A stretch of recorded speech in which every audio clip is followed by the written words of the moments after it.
میری شادی میرے چچا جان سے ہوئی تو اس نے مجھے کمرے سے نکال دیا اور بولا کہ تو ایک بدکردار لڑکی ہے۔ مجھے بہت غصہ آیا۔ میں رات روتے ہوئے سوئی۔ جب صبح اٹھ کر نہانے گئی تو یہ دیکھ کر سانس رک گئی کہ میرے پورے جسم پر زخم کے نشان تھے اور پورا وجود درد سے ٹوٹ رہا تھا، لیکن مجھے تو کسی نے نہیں مارا تھا۔ پھر یہ روز ہونے لگا۔ میرے جسم پر زخم کے نشان ہوتے، لیکن مجھے رات کا کچھ یاد نہ آتا۔ ایک دن میں نے اپنے کمرے میں کیمرہ چھپا دیا اور جیسے ہی صبح اٹھی تو واپس زخم کے وہی نشان تھے۔ میں نے جلدی سے کیمرہ کھول کر دیکھا تو گویا آسمان ہی سر پر آن گرا، کیونکہ اس میں تو میں خود ہی۔ میری رخصتی ہونے لگی تو میری امی نے مجھے کہا، بیٹی میری ایک بات اپنے پلو سے باندھ لو، شادی کی رات تمہیں تمہاری ساس ایک ٹیپ دے گی، اگر تمہیں میری قسم ہے تم نے اس ٹیپ کو نہیں سننا، اگر تم نے سن لیا تو میرا مرا ہوا منہ دیکھو گی۔ میں امی کی بات سن کر بڑی حیران ہوئی تھی۔ امی ایسا کیوں کہہ رہی تھی؟ امی نے آج سے پہلے تو کبھی کسی قسم کی ٹیپ کا ذکر نہیں کیا تھا۔ میں حیرت زدہ تو تھی، مگر میں نے سر جھٹک دیا۔ میں نے امی کی بات مان لی اور کہا کہ آپ بالکل بے فکر ہو جائیں، میری شادی ہو گئی اور میں اپنی چچی کے گھر رخصت ہو کر آ گئی۔ میں بڑی خوش تھی کیونکہ مجھے میرا کزن حیدر شروع سے ہی بہت پسند تھا۔ میں سیج پر بیٹھی اپنے شوہر کا انتظار کر رہی تھی، لیکن وہ تو کمرے میں آنے کا نام ہی نہیں لے رہا تھا۔ یوں ہی بیٹھے بیٹھے جب 3-4 گھنٹے گزر گئے تو کمرے کا دروازہ کھلا اور میرا شوہر میرے پاس آ کر بیٹھ گیا اور بولا کہ نیلم تم ایک بد کردار لڑکی ہو، مجھے تم جیسی لڑکی کے ساتھ شادی نہیں کرنی تھی۔ میں تو اپنے شوہر کی بات سن کر حیران رہ گئی تھی۔ میں تو بہت نیک لڑکی تھی، 5 وقت کی نمازی تھی۔ میں نے تو آج تک کسی لڑکے کی طرف آنکھ اٹھا کر بھی نہیں دیکھا تھا، پھر میرے شوہر نے مجھ پر اس قدر غلیظ الزام کیوں لگایا تھا؟ میں پھٹی پھٹی آنکھوں کے ساتھ حیدر کو دیکھنے لگی تو وہ بولا، اپنی آنکھیں نیچے کر لو، نہیں تو مجھ سے برا کوئی نہیں ہوگا۔ میں چپ کر گئی اور حیدر کمرے سے نکل گیا۔ میں بیڈ پر بیٹھی رونے لگی تھی کہ آخر میرے شوہر کو ہوا کیا تھا؟ وہ مجھ پر اس قسم کے الزام کیوں لگا کر گیا تھا؟ میں تو حیدر کے سامنے ہی پل بڑھ کر جوان ہوئی تھی، تو کیا اسے میرے بارے میں معلوم نہیں تھا کہ میں کس قسم کی لڑکی ہوں؟ نہ جانے اس نے مجھ سے کس بات کا بدلہ لیا تھا۔ میں یوں ہی روتے روتے سو گئی تھی۔ صبح اٹھی تو میرا سر درد سے پھٹ رہا تھا، لیکن میں نے گھر والوں کو منہ بھی تو دکھانا تھا، اس لیے میں نہانے کے لیے واش روم چلی گئی۔ لیکن میری حیرت کی انتہا نہ رہی جب میں نے اپنے جسم پر نیل کے نشانات دیکھے۔ ایسا لگتا تھا جیسے مجھے کسی نے مار مار کر میرا برا حال کیا ہو، لیکن میرے جسم میں تو کسی قسم کا درد نہ تھا اور نہ ہی مجھے کسی نے مارا تھا۔ میں تو رات بھر بیٹھی روتی ہی رہی تھی۔ میں حیرت زدہ سی تھی۔ میں جلدی سے نہا کر کپڑے پہن کر باہر آ گئی تھی۔ میں کھوئی ہوئی سی تھی۔ چچی نے دیکھا تو وہ میرے پاس آ کر بولی، میرا گھر کیسا لگا؟ میں مسکرا کر بولی، چچی آپ کا گھر تو شروع سے ہی میرا پسندیدہ ہے۔ میری چچی میری طرف دیکھ کر میری پریشانی بھانپ گئی تھی۔ وہ بولی، تمہیں کیا ہوا ہے؟ مجھے تم کچھ اداس اداس سی لگ رہی ہو۔ میں نے آؤ دیکھا نہ تاؤ۔ میں چچی کے گلے لگ کر رونے لگی اور بولی، چچی مجھے حیدر نے بد کردار بولا ہے۔ چچی کا منہ کھلے کا کھلا رہ گیا تھا۔ وہ بولی، تم فکر نہ کرو، حیدر کو آنے دو، اس کی طبیعت تو میں ٹھیک کروں گی۔ اس کی ہمت کیسے ہوئی؟ اس نے میری اتنی پیاری بچی کو بد کردار کہا؟ میں سارا دن حیدر کے لوٹنے کا انتظار کرتی رہی، پر وہ واپس نہ آیا۔ رات 10 بجے جب چچی سو گئی تھی تب حیدر گھر واپس آیا۔ وہ مجھے دیکھ کر بولا، تم ابھی تک یہیں بیٹھی ہو؟ تمہیں تو ڈوب کے مر جانا چاہیے تھا۔ تمہیں چاہیے تھا کہ تم میرا یہ گھر چھوڑ کر اپنے باپ کے گھر چلی جاتی۔ میں بولی، حیدر میرا آپ کے ساتھ نکاح ہوا ہے، میں باقاعدہ طور پر رخصت ہو کر آئی ہوں، اب اس گھر سے میرا جنازہ ہی جائے گا، میں تو کبھی جانے والی نہیں ہوں۔ حیدر مجھے گھور کر بولا، یہ تو وقت ہی بتائے گا کہ کون جاتا ہے اور کون نہیں۔ اتنا کہہ کر حیدر ایک بار پھر سے دروازہ مار کر گھر سے باہر نکل گیا تھا۔ میں حیرت زدہ سی تھی کہ آخر حیدر کو ہوا کیا ہے۔ وہ میرے ساتھ اس قسم کا سلوک کیوں کرنے لگا ہے؟ میں کمرے میں آ کر لیٹ گئی اور رونے لگی، اور یوں ہی میری آنکھ لگ گئی۔ جب فجر کی نماز کے لیے اٹھی اور وضو کرنے لگی تو بازوؤں پر نیل کے نشان دیکھ کر میری جان نکل گئی تھی۔ میں نے سوچا کہ میرے ساتھ کیا ہو رہا ہے۔ میرے ذہن میں خیال آیا کہ کہیں حیدر تو مجھے مار پیٹ کر نہیں چاہتا، لیکن پھر میں نے اپنے خیال کو جھٹک دیا تھا، کیونکہ میرے جسم میں کسی قسم کا بھی درد نہ تھا۔ اگر وہ مجھے مار پیٹ کر جاتا تو مجھے اس بات کا علم ہو جاتا۔ اب میں حیران تھی کہ میں کیا کروں، میں اپنے شوہر کو کیسے راضی کروں۔ میں انہی سوچوں میں گم تھی کہ اگلے دن حیدر شام کو گھر لوٹ آیا تھا۔ میں کمرے میں تھی، وہ بھی کمرے میں آ گیا اور میرے پاس بیٹھ کر بولا، اینی، کاشف کو تو تم جانتی ہوگی، ہے نا؟ کاشف کا نام سن کر مجھے لگا تھا کہ میرا کلیجہ حلق میں آ گیا ہے۔ میں سرد پڑ چکی تھی، کیونکہ کاشف نے تو میری زندگی خراب کر کے رکھ دی تھی۔ کاشف تو یہ آج سے 7 سال پہلے کی بات ہے، جب میں چھوٹی سی تھی۔ میں اپنے گھر کے پاس ہی ایک باجی کے پاس اردو کی ٹیوشن پڑھنے جاتی تھی۔ وہ بہت اچھی عورت تھی۔ باجی نے ہی گھر کی تمام ذمہ داری اپنے کندھوں پر ڈال رکھی تھی، کیونکہ ان کے گھر میں کمانے والا کوئی نہیں تھا۔ ایک بوڑھا باپ تھا اور ماں تھی۔ باجی بڑی سنجیدہ مزاج سی تھی۔ ایک دن وہ مجھے پڑھا رہی تھی۔ دوپہر کا وقت تھا، ہر طرف خاموشی ہی خاموشی تھی، گلیاں بھی سنسان پڑی ہوئی تھی۔ تب باجی کے گھر کے دروازے پر دستک ہوئی تو باجی بولی، اینی، جاؤ جا کر دروازے پر دیکھو کون آیا ہے۔ میں اٹھ کر باہر گئی تو وہاں ایک 32 سال کا مرد کھڑا تھا۔ اس کے پیچھے بھی 3-4 آدمی کھڑے تھے۔ میں نے جیسے ہی دروازہ کھولا تو سامنے والے نے پیچھے کھڑے ہوئے مردوں کو اشارہ کیا تو انہوں نے اپنی بڑی سی گاڑی کا دروازہ کھول دیا۔ سامنے والے آدمی نے مجھے دھکا دے کر گاڑی میں پھینکا اور خود ڈرائیونگ سیٹ سنبھال لی تھی۔ وہ مجھے نہ جانے کہاں لے کر جا رہے تھے۔ یہ منظر دیکھ کر تو میری جان ہی نکل گئی تھی۔ میں چیخیں مار مار کر رونے لگی تھی۔ وہ چاروں خاموش رہے، انہوں نے مجھ سے کوئی بات نہ کی۔ میں یوں ہی روتی رہی۔ مغرب کی اذان ہوئی تو میں نے پھر سے شور ڈال دیا تھا۔ ہم ابھی بھی گاڑی میں ہی تھے، نہ جانے وہ لوگ مجھے کہاں لے کر جا رہے تھے۔ میں روتے ہوئے بولی، امی جی، مجھے بہت ڈر لگ رہا ہے، مجھے آپ کی بہت یاد آ رہی ہے۔ میں جانتی ہوں کہ بابا بھی مجھے یاد کر کے آہیں بھر رہے ہوں گے۔ میں نہیں جانتی میں کہاں جا رہی ہوں۔ سامنے والا 32 سال کا مرد بولا، میرا نام کاشف ہے، یہ نام یاد رکھنا، بڑا کام آئے گا تمہارے۔ یہ بھی ہو سکتا ہے کہ ہم دونوں کا واسطہ پڑتا ہی رہے۔ میں نے مزید بلند آواز میں بین ڈالنے شروع کر دیے تھے۔ پھر کاشف نے گاڑی موڑ لی اور بولا کہ چپ کر جاؤ، اب رونے کی ضرورت نہیں ہے، میں تمہیں تمہارے ماں باپ کے پاس چھوڑ کے جا رہا ہوں۔ پھر وہ کچھ ہی دیر بعد گاڑی کو ٹیوشن والی باجی کے گھر کے سامنے روک چکے تھے۔ کاشف بولا کہ جلدی سے اس گاڑی سے اتر جاؤ، اس سے پہلے کہ کوئی تمہیں میری گاڑی سے اترتا ہوا دیکھے اور تمہارے لیے مشکلات پیدا ہو جائیں۔ میں جلدی سے گاڑی سے اتری اور باجی کے گھر میں داخل ہو گئی۔ باجی بڑی گھبرائی ہوئی کھڑی تھی۔ وہ بولی، اینی، تم کہاں چلی گئی تھی؟ میرا ڈر سے برا حال ہو رہا تھا۔ میں یہی سوچ رہی تھی کہ اگر تمہاری والدہ تمہیں لینے آ گئی تو میں کیا جواب دوں گی، لیکن یہ شکر ہے کہ تمہارے گھر میں سے کسی کو بھی علم نہیں ہوا کہ تم 3-4 گھنٹے گھر سے غائب رہی ہو۔ میں روتے ہوئے بولی، باجی، میں نہیں جانتی میں کہاں تھی اور مجھے اغوا کرنے کے پیچھے ان مردوں کا کیا مقصد چھپا ہوا ہے۔ میں بس اتنا جانتی ہوں کہ آپ کے گھر کا دروازہ کھولا تو سامنے ایک بڑی سی گاڑی کھڑی تھی جس کے پاس ہی 4 مرد کھڑے تھے۔ انہوں نے مجھے دھکا دیا اور مجھے بٹھا کر اپنے ساتھ لے گئے، اور تب سے اب تک انہوں نے پورے شہر میں وہ گاڑی دوڑائی ہے۔ جب مغرب کی اذان ہونے لگی تو میں رونے لگی تھی، اس وجہ سے وہ کاشف نامی آدمی مجھے آپ کے گھر کے سامنے ہی چھوڑ گیا ہے۔ مجھے چھپا لے باجی، مجھے ڈر لگ رہا ہے۔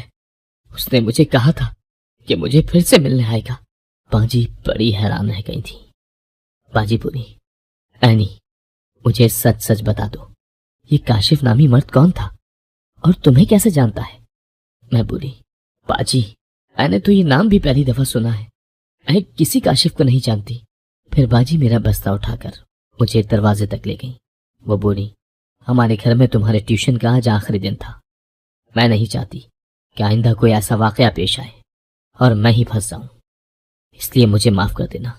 میں نے اپنا بستہ اٹھایا اور گھر واپس آ گئی۔ میں نے اس واقعے کے متعلق کسی کو بھی نہیں بتایا تھا، کیونکہ میں تو خود ڈری ہوئی تھی اور میں نہیں جانتی تھی کہ اگر میں نے اپنے گھر والوں کو اس واقعے کے متعلق بتا دیا تو وہ میرے ساتھ کس قسم کا برتاؤ کریں گے۔ اس لیے میں نے اس واقعے کو چھپا لیا تھا، لیکن پھر میں بڑا عرصہ ڈرتی رہی تھی۔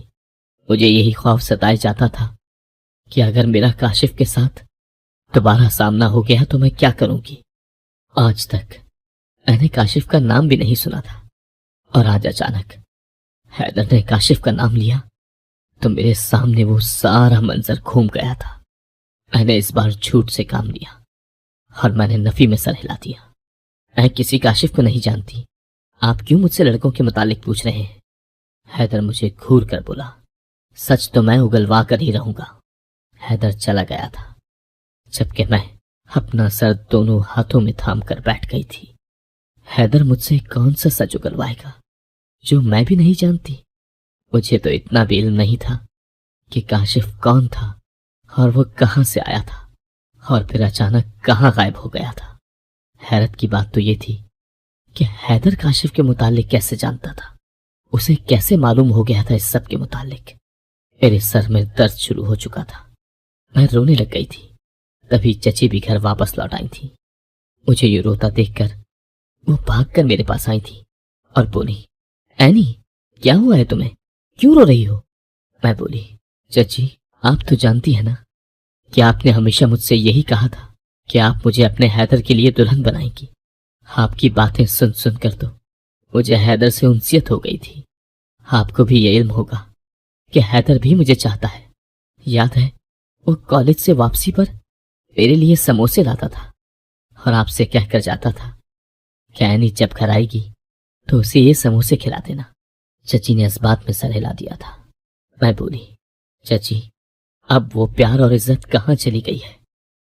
حیدر میرے ساتھ بات کیوں نہیں کرتا بھی ہے تو مجھے کہتا ہے کہ تم بد کردار ہو، کبھی کہتا ہے کہ میرا یہ گھر چھوڑ کر چلی جاؤ۔ کہیں ایسا تو نہیں ہے کہ بچپن کی محبت جوانی کی دہلیز پر قدم رکھتے ہی کہیں کھو گئی ہے؟ چچی بولی، اینی ایک مشورہ دیتی ہوں تمہیں، تم ایسا کرو کہ یہ گھر چھوڑ کر چلی جاؤ۔ میں حیدر سے کہہ دوں گی کہ تم اس سے ناراض ہو گئی ہو، پھر ہی اسے عقل آئے گی۔ دیکھنا تمہارے پیچھے کیسا دیوانہ ہو جائے گا، سر کے بل چل کر تمہیں لینے آئے گا۔ میں چچی کی باتیں سن کر حیران رہ گئی تھی۔ بھلا ایسی کون سی عورت ہوتی ہے جو بہو کو یہ تلقین کرے کہ وہ اس کے بیٹے کو چھوڑ کر چلی جائے؟ میں نے سر چھٹک دیا اور اپنے کمرے میں جا کر لیٹ گئی تھی۔ یوں ہی میری آنکھ لگ گئی۔ صبح جب بیدار ہوئی تو میرا جسم پھر سے نیلا پڑا ہوا تھا۔ یہ نیل آخر آتے کہاں سے تھے؟ میں اپنے نشانوں کو دیکھ کر رونے لگی تھی۔ آج مجھے امی کی یاد بار بار ستا رہی تھی۔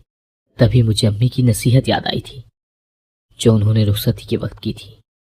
انہوں نے مجھے ٹیپ کے متعلق کہا تھا، لیکن وہ ٹیپ تھی کہاں؟ مجھے تو چچی نے کوئی ٹیپ نہ دی تھی، پھر امی نے مجھ سے قسم کیوں لی تھی؟ میرے ذہن میں خیال بجلی کی طرح گوندا تھا، کہیں تمام راز اس ٹیپ میں تو نہیں چھپے۔ یہ بھی تو ہو سکتا ہے کہ چچی مجھے وہ ٹیپ دینا ہی بھول گئی ہوں۔ میں نے فیصلہ کر لیا تھا کہ میں ہر صورت وہ ٹیپ ڈھونڈ کر ہی رہوں گی۔ میں نہا دھو کر باہر آ گئی تھی۔ میں اپنے مرحوم چچا کو یاد کرنے لگی تھی۔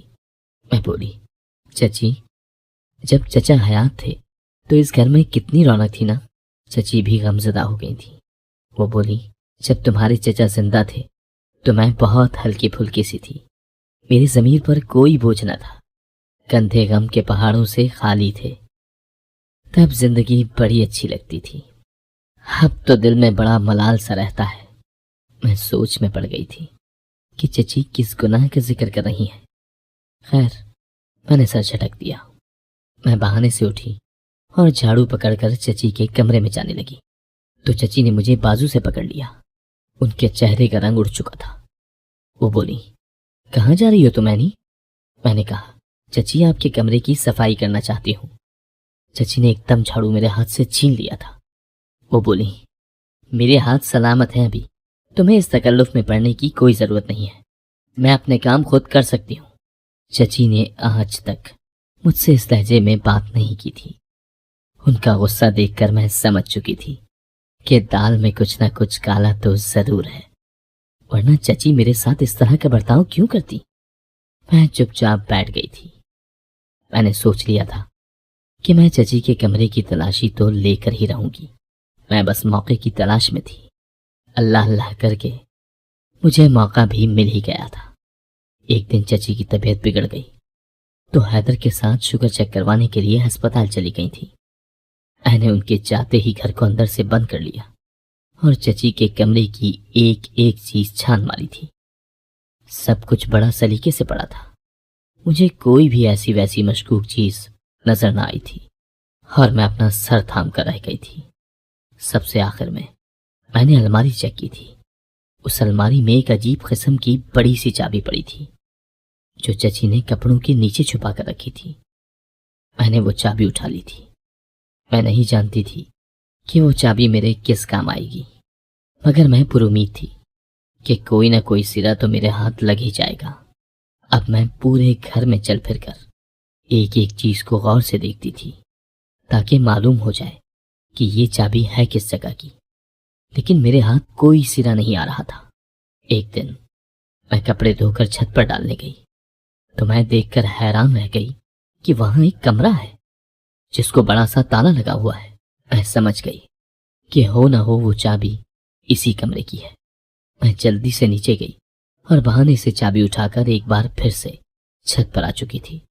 میں نے وہ چابی جھٹ سے تالے میں لگائی تو وہ کھل گیا تھا۔ میری خوشی کی انتہا نہ رہی۔ میں نے جلدی سے دروازہ کھولا اور اندر چلی گئی۔ وہ کمرہ یقیناً اسٹور روم تھا، کیونکہ اس میں ہر قسم کا کاٹ کباڑ پڑا ہوا تھا۔ میں ایک ایک چیز اٹھا کر دیکھتی جاتی تھی اور یوں ہی مجھے ایک پرانا سا بیگ ملا۔ میں نے اسے کھول کر دیکھا تو اس میں ایک ٹیپ پڑی تھی۔ میں نے اس کو جلدی سے اٹھا لیا اور اپنے دوپٹے میں چھپا کر نیچے لے آئی تھی۔ میں انتظار کر رہی تھی کہ جب کوئی گھر میں نہ ہو تو میں اس کو چلا لوں۔ شام ہوئی تو چچی باہر چلی گئی تھی۔ حیدر تو پہلے ہی گھر میں موجود نہ تھا۔ میں اپنے کمرے کی طرف بڑھ ہی رہی تھی کہ جب مجھے ایسا محسوس ہوا جیسے کوئی چھت سے اتر کر نیچے آ رہا ہو۔ میں چونک گئی تھی کہ یہ کون ہے، کیونکہ اس وقت تو گھر میں کوئی تھا ہی نہیں۔ میں اپنے کمرے میں جا کر چھپ گئی اور دروازے کی طرف سے جھانک کر دیکھنے لگی تھی۔ مجھے لگا تھا جیسے میں کوئی بہت ہی بھیانک خواب دیکھ رہی ہوں، کیونکہ چھت سے اتر کر نیچے آنے والا شخص کوئی اور نہیں بلکہ کاشف تھا۔ میرا پورا وجود لرز کر رہ گیا تھا۔ یہ کاشف ہی تھا جس کی وجہ سے میری زندگی تباہ ہو رہی تھی۔ میں غصے سے بھری ہوئی تھی۔ میں کاشف کے روبرو جا کر کھڑی ہو گئی تھی۔ میں چلا کر بولی، کون ہو تم اور میرا پیچھا چھوڑ کیوں نہیں دیتے تم؟ کاشف حیران ہوا تھا۔ وہ بولا، تم مجھے نہیں جانتی کیا؟ تم نے وہ ٹیپ نہیں سنی جو میں نے تمہاری چچی کو تھمائی تھی؟ میں حیران کھڑی رہ گئی تھی۔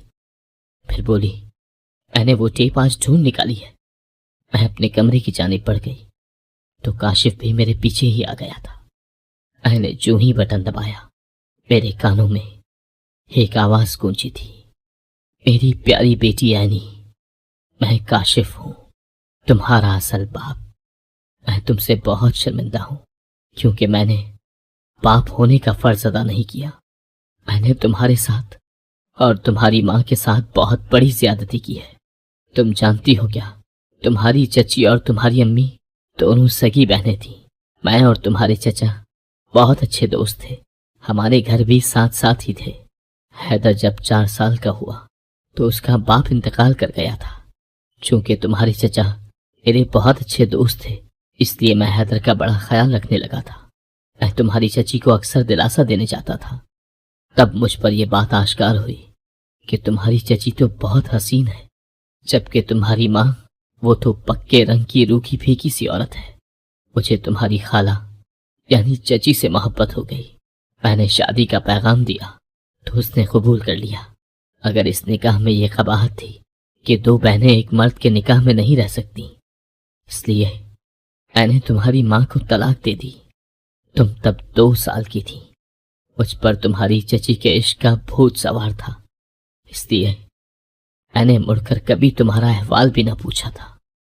دنیا والوں کو تو یہی لگتا تھا کہ میں یہ ملک چھوڑ کر چلا گیا ہوں، مگر کوئی یہ نہیں جانتا تھا کہ میں نے تمہاری چچی سے چھپ کر نکاح کر رکھا ہے اور میں اسی کے ساتھ رہتا ہوں۔ تمہاری امی طلاق یافتہ تھی، تمہاری چچی کے کنوارے جیٹھ نے تمہاری ماں کے ساتھ شادی کر لی۔ تمہاری ماں نے تم سے کہہ دیا تھا کہ یہ شخص ہی تمہارا باپ ہے۔ تم چھوٹی تھی، اس لیے اس شخص کو اپنا باپ تسلیم کر لیا تھا، اور یوں تمہاری خالہ تمہاری چچی بن گئی تھی۔ اب تم بڑی ہو گئی ہو تو مجھے لگتا ہے کہ میں نے تمہیں تمہاری ماں کے ساتھ چھوڑ کر اچھا نہیں کیا، اسی لیے تمہاری ٹیوشن والی باجی کے گھر سے اغوا کر لیا تھا۔ اگر پھر جب تم اپنی ماں اور سوتیلے باپ کو یاد کر کے رونے لگی تو میں جان گیا تھا کہ تم میرے ساتھ خوش نہیں رہ پاؤ گی، اس لیے میں تمہیں واپس چھوڑ گیا تھا۔ تمہارے دل میں یہ خیال اٹھ رہا ہوگا کہ کاشف کون ہے اور اس نے تمہیں کیوں اغوا کیا تھا، اسی لیے میں نے یہ سب کچھ ٹیپ میں ریکارڈ کر کے تمہاری چچی کے حوالے کر دیا ہے۔ وہ تمہیں یہ ٹیپ آج یا کل دے دے گی، ہو سکے تو مجھے معاف کر دینا۔ میں وہ ٹیپ سن کر کانپنے لگی تھی۔ کاشف میرا سگا باپ تھا؟ میری چچی نے میری ماں کے ساتھ کتنا برا کیا تھا نا۔ تبھی گھر کا دروازہ کھلا اور چچی اور حیدر گھر واپس آ گئے تھے۔ انہوں نے مجھے اور کاشف کو دیکھا تو چچی ڈر گئی تھی، جبکہ حیدر غصے سے آگے بڑھا اور بولا، یہ کون ہے؟ میں غصے سے بولی، یہ تمہاری ماں کا دوسرا شوہر ہے۔ حیدر غصے سے چلائے اور بولا کہ تم یہ کیا بکواس کر رہی ہو؟ تبھی چچی رونے لگی اور حیدر کے سامنے ہاتھ جوڑ دیے۔ وہ بولی، حیدر، ہینی سچ کہہ رہی ہے۔ پھر چچی نے حیدر کو وہی داستان سنا دی تھی جو میرا باپ مجھے سنا چکا تھا۔ چچی بولی، اینی، میں نے تمہاری امی کو فقط یہی بتایا تھا کہ کاشف ملک چھوڑ کر جانے سے پہلے ایک ٹیپ اینی کے لیے چھوڑ کر گیا ہے۔ اگر سچ تو یہ تھا کہ کاشف کہیں گیا ہی نہیں تھا۔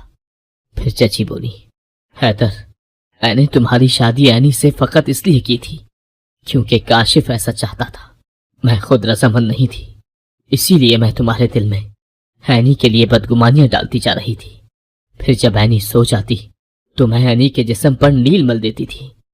مجھے لگتا تھا یوں اینی گھر چھوڑ کر چلی جائے گی اور میرا اور کاشف کا رشتہ خراب نہیں ہوگا اگر اینی گھر واپس نہ گئی، اور یوں ہماری پول کھل گئی۔ حیدر، تم اپنی ماں کو معاف کر دینا۔ حیدر نے نفی میں سر ہلا دیا اور بولا، امی، 5 جرم ایسے ہوتے ہیں کہ ان کی کوئی معافی نہیں ہوتی۔ میں اینی کو لے کر جا رہا ہوں، اب آپ ساری زندگی میرے بغیر ہی گزاریں گی۔ میرا باپ آگے بڑھا اور بولا، اینی، تم مت جاؤ، اپنے باپ کے پاس رک جاؤ۔ میں استحضاء یا مسکراہٹ کے ساتھ بولی، کون سا باپ؟ میرا تو صرف ایک ہی باپ ہے اور اس کا نام امجد ہے۔ اتنا کہہ کر میں اور حیدر وہ گھر چھوڑ کر چلے گئے تھے۔